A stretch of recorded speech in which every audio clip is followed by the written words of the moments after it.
The future of electricity generation in America is being committed to a resource now in decline in America, natural gas. If it is conceivable that such gross mismanagement is leading us into an energy crisis, if it is possible that our policymakers and specialists have made such an historic mistake, what other mistakes might they have made? What have we not been told about the future of oil? Most people, when they think about oil, think of when we're going to run out. And really that's the wrong question to ask, because oil in the earth is not like oil, gasoline in the gas tank of your car. When your car runs out of gas, then you know there's a problem. But it doesn't run out until you get to the last drops. But with oil in the earth, it's a very different situation. We can't just pump oil out of the earth at any arbitrary rate. All oil production, whether it's in one oil field or one country or the planet as a whole, always follows a bell curve. When you drill your first well, if the oil's close to the surface under pressure, you get a gusher. You drill more wells, the pressure goes down, the table goes down. But also you're pumping out the light sweet oil, which has risen to the top. The heavier, more expensive oil to refine, the harder to get oil, is obviously way down deep. And you have to start pumping in water or carbon dioxide or natural gas if you've got some around, and to start forcing the oil out, just as is happening in Saudi Arabia. So what you get is this curve. It starts, pulls up quite quickly, get more and more and more out, then you reach this peak or plateau. When you get to about the halfway point, the rate that you can extract the resource peaks. And after that point, no matter how much effort you put into it, you can't continue extracting the resource at the same rate. The rate of extraction peaks and begins to fall. We're sort of in the middle right now. We're right at the peak. We're at the point where the world is producing the most oil it will ever produce.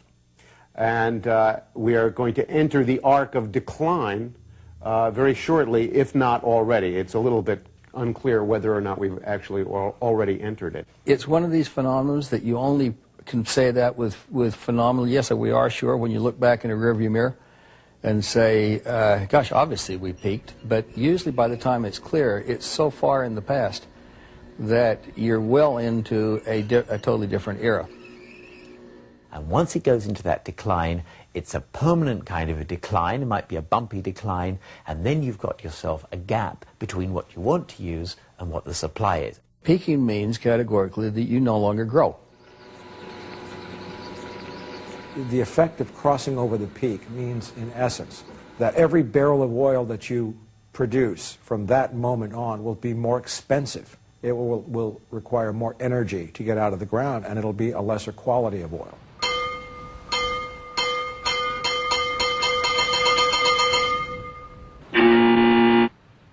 The guy that basically is most renowned for picking the peaking concept was a person named Dr. M. King Hubbert. M. King Hubbert was probably the most famous and influential geologist of the 20th century. He worked for the U.S. Geological Survey. He worked for oil companies like Shell and their research division. In 1956, at some industry convention, he made a startling speech and put up a bunch of graphs that basically said from all of his calculations, sometime in the early 1970s, the United States of America would peak as an oil province. And once we reached that point, it didn't matter how much we drilled, how fast we drilled, what the price of oil was, we would basically start into decline. Very few people took him seriously, in spite of the fact that he was so universally respected. Of course, U.S. oil production did in fact peak in 1970-71, and as a result of that, a few more people started to take him seriously. If you go back and you read the U.S. petroleum history, one of the most incredible ironies, in my opinion, is that in 1970, Dr. Hubbert's reputation was in shambles, and the thing that his critics just said in glee, in print all the time, was, remember that old guy that said we were going to run out of oil in the early 70s? Look, the United States has never produced more than this year, the year we peaked.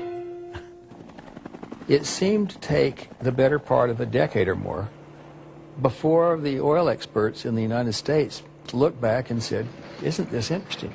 We've clearly peaked. He went on to predict a global oil production peak for the mid-1990s, which probably would have been accurate if it hadn't been for the oil shocks of the 1970s, which drove oil prices so high that they destroyed demand. And as a result of that, oil production actually decreased for the first time in history during the early 1970s. And this had the effect of delaying the global oil production peak for probably 10 or 15 years. The only scientists that seem to have taken this really seriously are the old-timers, whereas the young guys are mesmerized by the technology. We created a generation and a half of Nintendo geologists that sit at their workstation and basically move around images until they say, wow, look at that bright spot.